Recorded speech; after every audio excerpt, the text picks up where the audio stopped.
Hoje trago ao canal do YouTube da Certform, Escola de Formação Prática, uma matéria de análise financeira. Vamos falar sobre como calcular a duração do ciclo de caixa de uma empresa, ou o seu ciclo financeiro. Mas mais do que fazer cálculos e indicadores e rácios, vamos comparar com o setor de atividade onde a empresa opera e, muito importante, definir estratégias para que a empresa possa efetivamente melhorar o seu desempenho financeiro. Antes quero começar por lhe agradecer o facto de estar a visualizar este vídeo. Sejam muito bem-vindos à Certform Escola de Formação Prática. Eu chamo Miguel Fragoso, sou economista e contabilista certificado e sou formador nas áreas da contabilidade, fiscalidade, finanças empresariais e gestão de negócios. No site da Certform, em certform.pt, vai encontrar a oferta formativa da Certform. Desde logo, os cursos e-learning e live streaming. Quanto ao live streaming, com sessões síncronas em tempo real, em calendário de formação, certform.pt, vai encontrar os cursos que vão dar início ao longo do próximo mês de setembro. Temos várias ações de formação a iniciar ao longo de setembro, ao longo do mês de setembro, na forma live streaming, ou seja, com sessões síncronas, sessões em tempo real.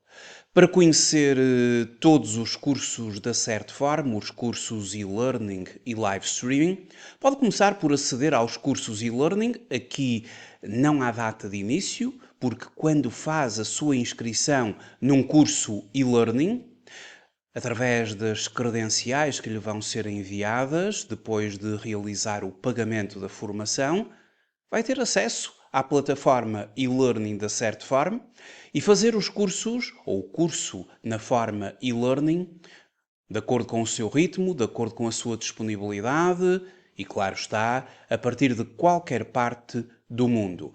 No site da Certform também tem acesso aos cursos live streaming. Estes sim, com datas de início, porque são sessões síncronas, sessões em tempo real.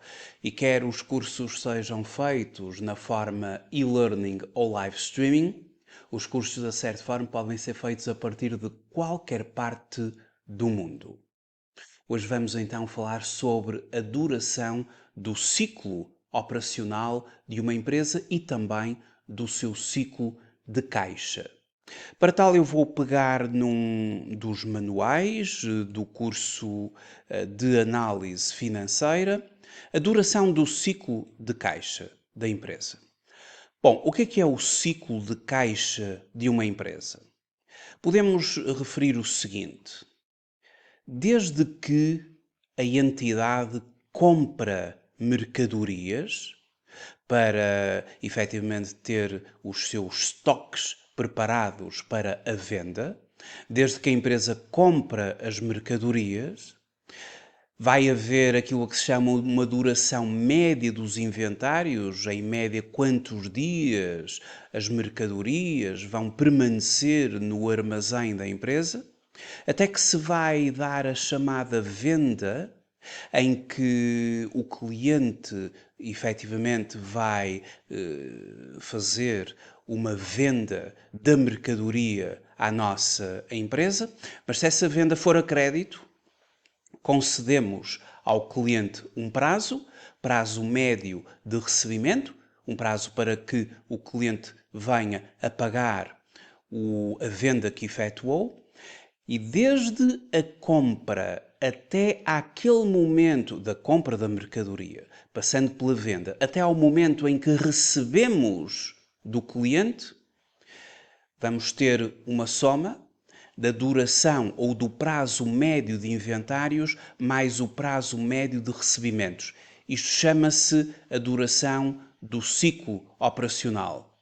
Se a este prazo subtrairmos o prazo médio de pagamento a fornecedores, então vamos ter aquilo que se chama a duração do ciclo de caixa da empresa ou simplesmente a duração do ciclo financeiro da empresa. Para fazer estes cálculos, vamos usar três rácios, três indicadores. a duração média das mercadorias ou o prazo médio de inventários, o prazo médio de recebimentos e o prazo médio de pagamentos. Em relação ao prazo médio de recebimento e de pagamento, o numerador e o denominador têm de ter a mesma base de IVA. Ou ambos incluem o IVA, ou ambos não têm IVA incluído. De qualquer forma, a duração do ciclo operacional é dada pela soma da duração média de inventários, ou o prazo médio de inventários, mais o prazo médio de recebimento.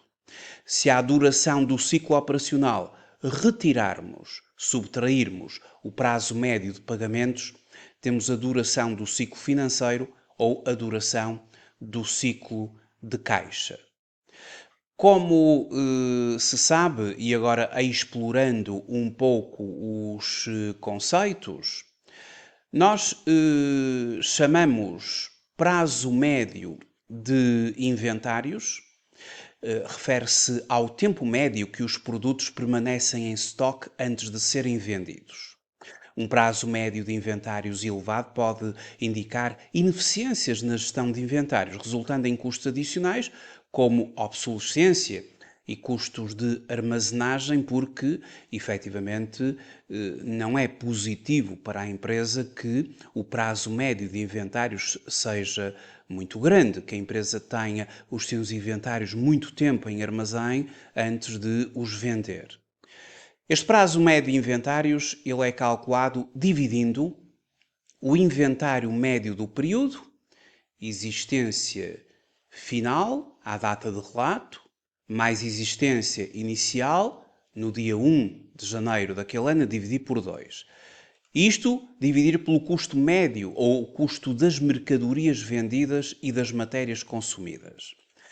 Ao multiplicarmos por 365 dias, vamos ter o prazo médio de inventários em dias.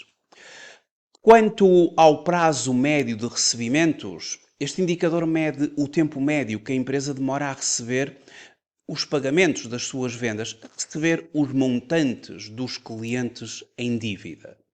Um prazo médio de recebimento prolongado pode sinalizar dificuldades na cobrança, impactar negativamente o fluxo de caixa. Este prazo médio de recebimento ele é calculado da seguinte forma.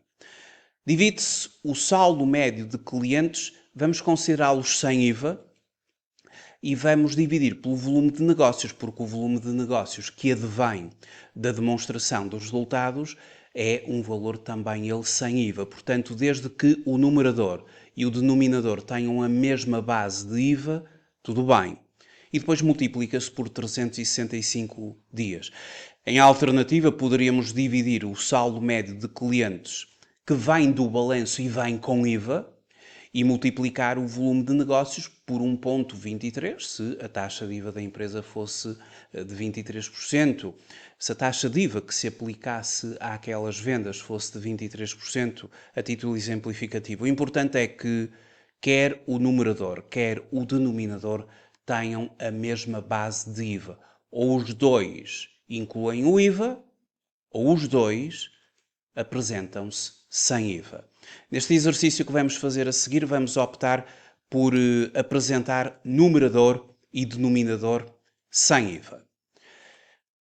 A soma do prazo médio de inventário com o prazo médio de recebimentos fornece a duração total do ciclo operacional e que representa a eficiência da empresa na conversão de inventários em receitas.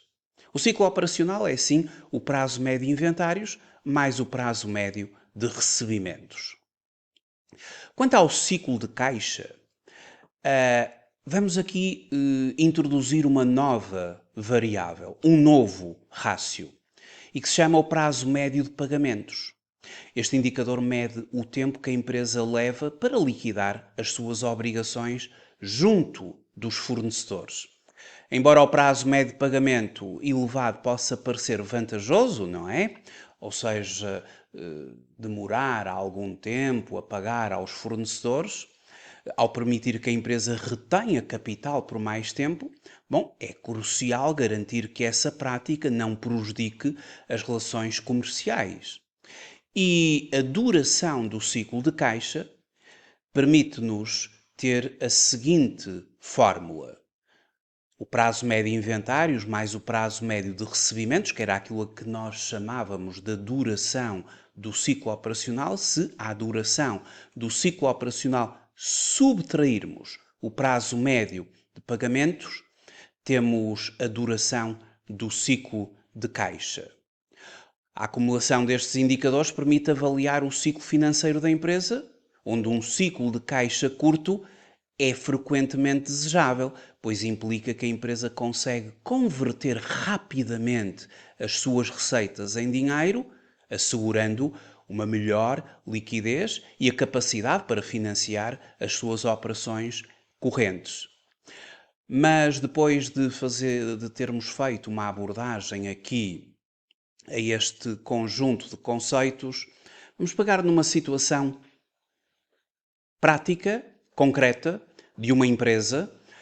Temos aqui os elementos do período ou do ano N e os elementos do ano anterior, N-1.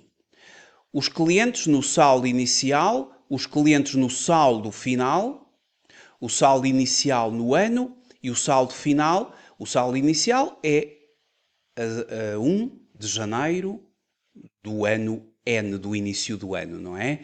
E o saldo final no dia 31 de dezembro desse mesmo ano. E depois o saldo médio de clientes, em que somamos o saldo no início do ano com o saldo no final do ano, dividimos por 2 e temos assim, digamos que, um alisamento do saldo de clientes, porque pode ser algo dispar o valor no início do ano e no final do ano. E, portanto, é esse o objetivo.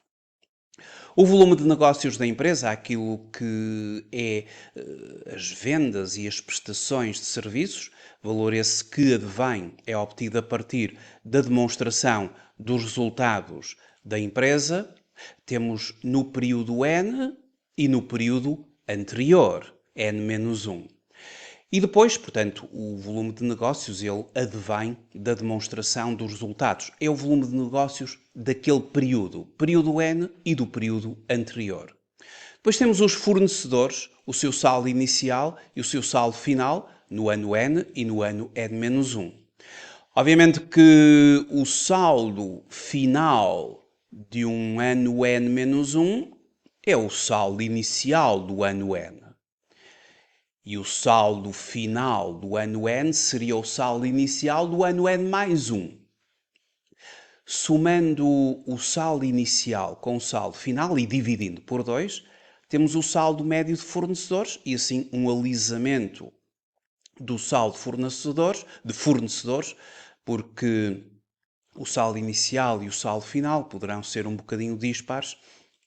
E assim, ao calcularmos o saldo médio, temos uma representação mais alisada, entre aspas, daquilo que ocorreu durante o período em causa. Depois temos as compras que foram efetuadas ao longo do período N e ao longo do período anterior. Os inventários inicial e final, existência inicial, existência final e, claro, a existência inicial mais a existência final a dividir por 2, ou a existência final mais a existência inicial a dividir por 2, temos o inventário médio do período. O cálculo do custo das mercadorias vendidas e da matéria consumida. As compras mais a existência inicial menos a existência final é aquilo a que se chama o custo das mercadorias vendidas e, portanto, através da fórmula calculou-se este mesmo custo. Aponta-se aqui em cima a respectiva fórmula. O custo das mercadorias vendidas corresponde às compras mais as existências iniciais ou os inventários iniciais, o saldo inicial, menos os inventários finais ou o saldo final de inventários. Temos também os fornecimentos e serviços externos que são provenientes da demonstração dos resultados e vão ser importantes para calcular o prazo médio de pagamento a fornecedores, porque quando estamos a falar de fornecedores, são os fornecedores das mercadorias, mas também dos fornecimentos ou dos serviços externos. Bom, temos aqui vários elementos de âmbito contabilístico para o período N e para o período anterior. E agora vamos calcular os nossos indicadores para posteriormente apresentarmos a duração do ciclo de caixa da empresa. Então, o primeiro indicador que vamos calcular é o prazo médio de inventários. Calculamos este rácio dividindo o inventário médio, e temos ali o inventário médio do período, vamos dividi-lo pelo custo das mercadorias e multiplicar este quociente por 365 para o apresentarmos em dias. Em média, no período N, ou no ano N, os estoques desta empresa permaneceram em armazém cerca de 53 dias. O que terá então ocorrido no ano anterior? No ano anterior, em média, os estoques permaneciam em armazém 46 dias, 47 dias, fazendo ali um arredondamento por excesso. Vamos então agora calcular o prazo médio de recebimentos. O prazo médio de recebimentos consiste num indicador que me vai dizer quantos dias, em média, esta empresa demora a receber dos seus clientes. Quantos dias demoram os clientes a pagar a esta empresa, em termos médios. Começando então pelo saldo médio de clientes sem IVA, vamos pegar no saldo médio de clientes sem IVA. Convém, como já referi, utilizar os saldos médios, ou seja, o valor no início do ano mais o valor no final do ano, a dividir por 2. E depois dividir pelo volume de negócios da empresa, o volume de vendas, 10.595 relativamente ao período N, e multiplicar por 365 para termos o indicador em dias. Em média, em relação ao ano N, os clientes demoravam cerca de 37 dias a pagar à nossa empresa. No ano anterior, 41,51 dias. Não esquecer que mesmo aqui à nossa direita temos os dados do setor onde a empresa opera. No âmbito de grandes empresas e depois no âmbito do total do setor. E neste âmbito podemos sempre comparar os elementos setoriais com aquilo que estamos a alcançar na nossa empresa. Mas já vamos fazer essa comparação. Logo a seguir vamos calcular o prazo médio de pagamentos. Dividimos o saldo médio de fornecedores, no caso concreto sem IVA, porque as compras e os fornecimentos e serviços externos vêm da demonstração dos resultados, obviamente como base sem IVA, porque o IVA é dedutível, a empresa procede à dedução do IVA, obviamente que nos casos em que o IVA não seja dedutível, ele é incorporado no gasto. De qualquer forma, o saldo médio de fornecedores sem IVA foi calculado e cifra-se aqui nos 829.154,47 relativamente ao período N, e vamos dividir este saldo médio de fornecedores sem IVA, porque aqui o valor a contemplar foi sem IVA, como já referi e já justifiquei, vamos dividir este mesmo valor pelos fornecimentos e serviços externos e pelas próprias compras, a soma entre os dois. Temos então as compras de 6.800.000 e os fornecimentos e serviços externos de 750.000 euros. Multiplicamos isto por 365 para obtermos efetivamente um valor em dias, 40,08. Em relação ao período anterior, era de 48,25. Em média, relativamente ao ano N, em termos médios, nós demoramos cerca de 40 dias a pagar aos fornecedores. E no ano passado estávamos a demorar 48 dias e 25, ou seja, cerca de 48 dias arredondando. As grandes empresas do setor demoravam cerca de 50 dias, não é? Fazemos ali um arredondamento, 49 dias aproximadamente, e as empresas, em termos do total do setor, 49,56, cerca de 50 dias. Enfim, ao compararmos os nossos dados com os dados do setor, e não esquecer que os dados do setor estão para o período N, não é? E, portanto, devemos comparar relativamente ao período N, e, portanto, verifica-se que a empresa, relativamente ao período N, em termos de empresas da mesma dimensão, porque nós aqui somos uma pequena e média entidade, portanto, em empresas da mesma dimensão, digamos que nós não nos encontramos muito distanciados, tirando ali a questão do prazo médio de recebimentos, que recebemos mais rapidamente do que a média do setor, o que é bom, não é? O que é positivo.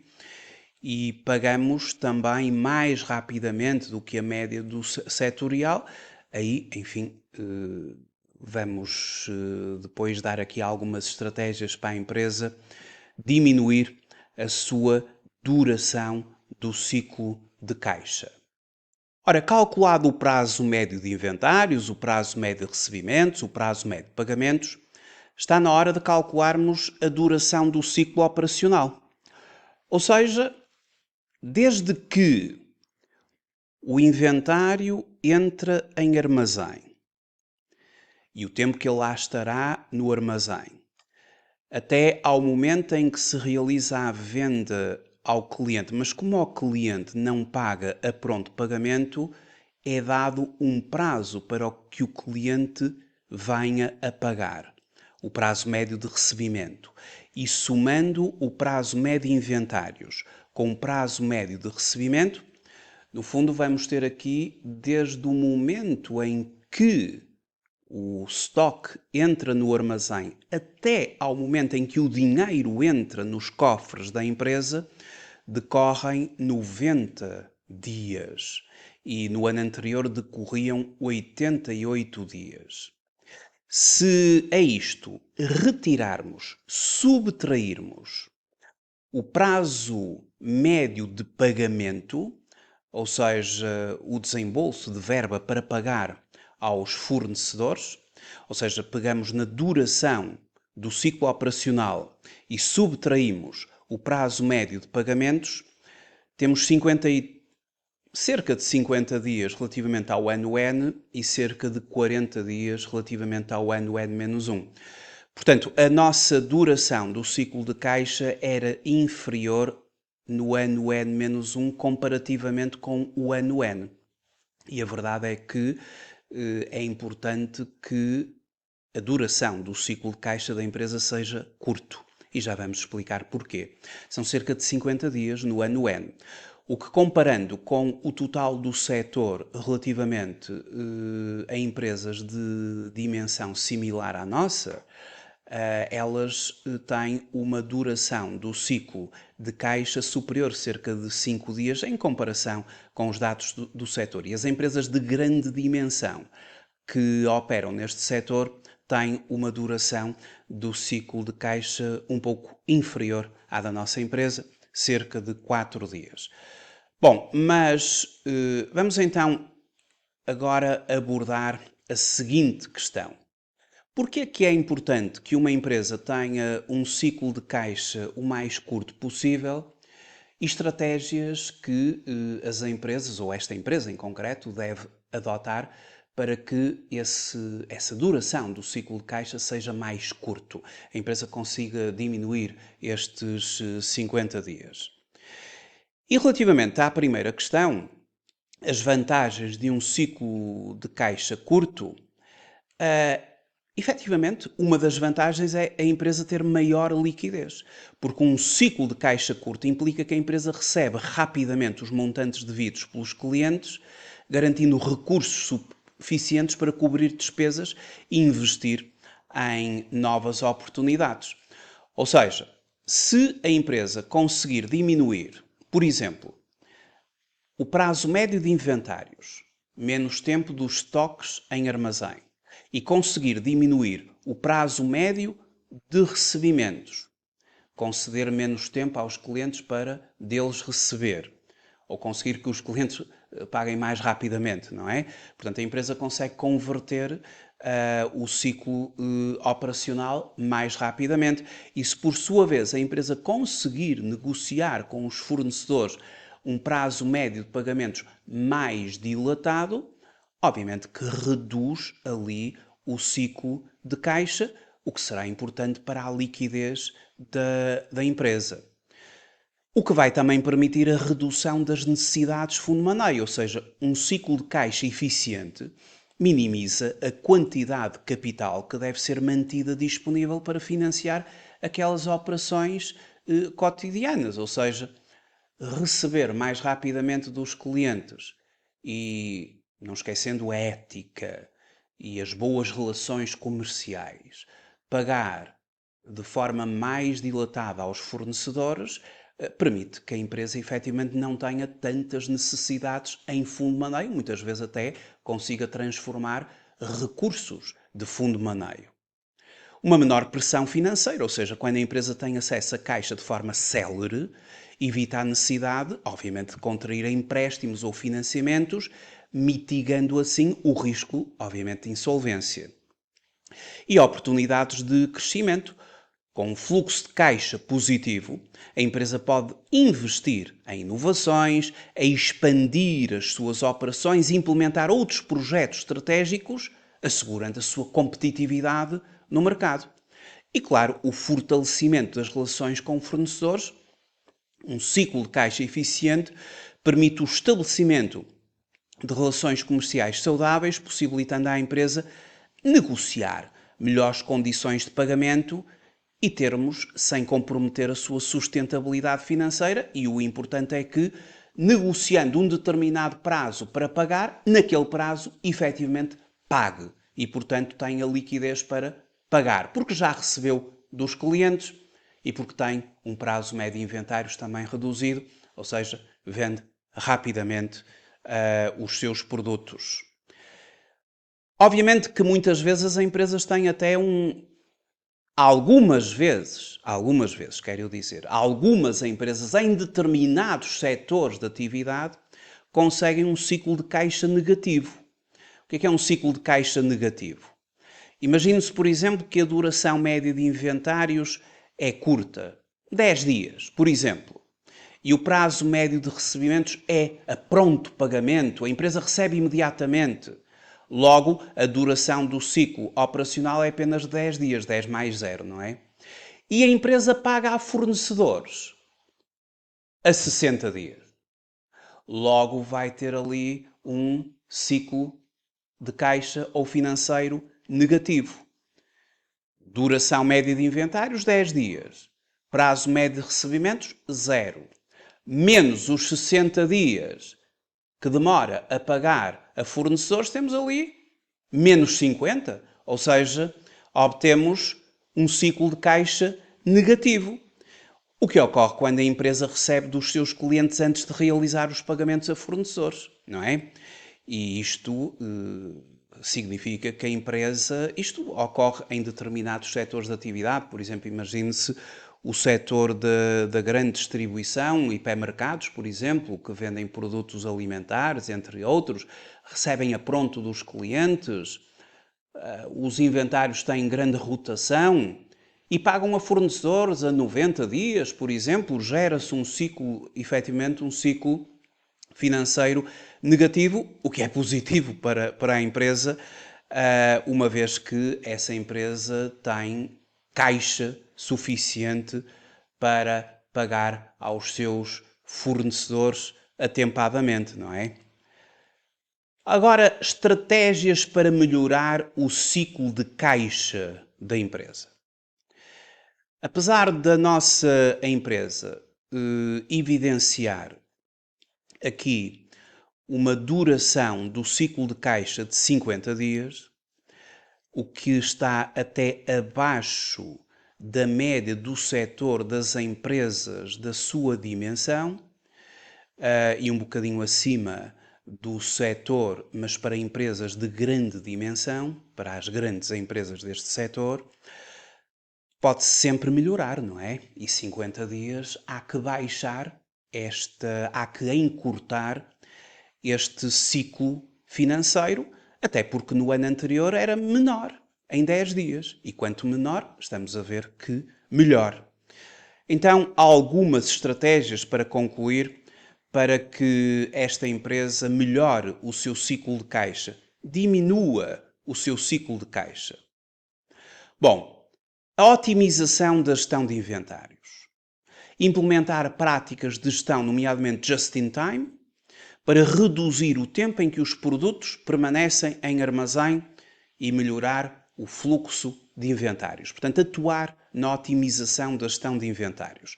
Atuar na revisão das políticas de crédito e cobrança. Ou seja, trabalhar no sentido de acelerar o processo de cobrança e rever as condições de crédito concedidas aos clientes para impulsionar o fluxo de caixa. No fundo, trabalhar para receber mais atempadamente dos clientes. E depois a negociação de condições com fornecedores, procurando prazos de pagamento mais alargados e condições favoráveis com os fornecedores para aliviar a pressão sobre o fluxo de caixa, obviamente mantendo as boas relações comerciais, o sentido ético e quando se combina, quando se estabelecem aqui condições, há que cumpri-las. E, portanto, se conseguirmos negociar com os nossos fornecedores prazos mais dilatados para pagamento, acordando entre as partes, quando chegar à altura, há que proceder ao respectivo pagamento. E o planeamento financeiro estrito, ou seja, implementar um acompanhamento contínuo do fluxo de caixa, instituir a criação, nomeadamente fundos de contingência destinados a responder a emergências onde as necessidades de fundo de maneio ocorrem e há que, efetivamente, ter os recursos para essas mesmas necessidades. Em termos de conclusão, podemos dizer que a análise do ciclo de caixa e do ciclo operacional fornece uma perspectiva crítica sobre a eficiência financeira da empresa. Um ciclo de caixa curto é um objetivo a ser alcançado, uma vez que assegura uma maior liquidez e flexibilidade organizacional. Por outro lado, um ciclo de caixa negativa, quando gerido eficazmente, pode revelar-se vantajoso. Vimos o exemplo das empresas da distribuição nomeadamente alimentar. A adoção de estratégias proativas na gestão do ciclo de caixa pode ou poderá melhorar a sustentabilidade e a competitividade da organização a longo prazo. Adicionalmente, a comparação com dados do setor sublinha a necessidade de implementar medidas para otimizar a performance dos ciclos operacionais e de caixa, a fim de posicionar a empresa de forma competitiva no mercado. Duração do ciclo de caixa foi assim a matéria que estivemos a analisar neste vídeo. Muito obrigado por ter assistido a este vídeo e até uma próxima oportunidade. Até breve.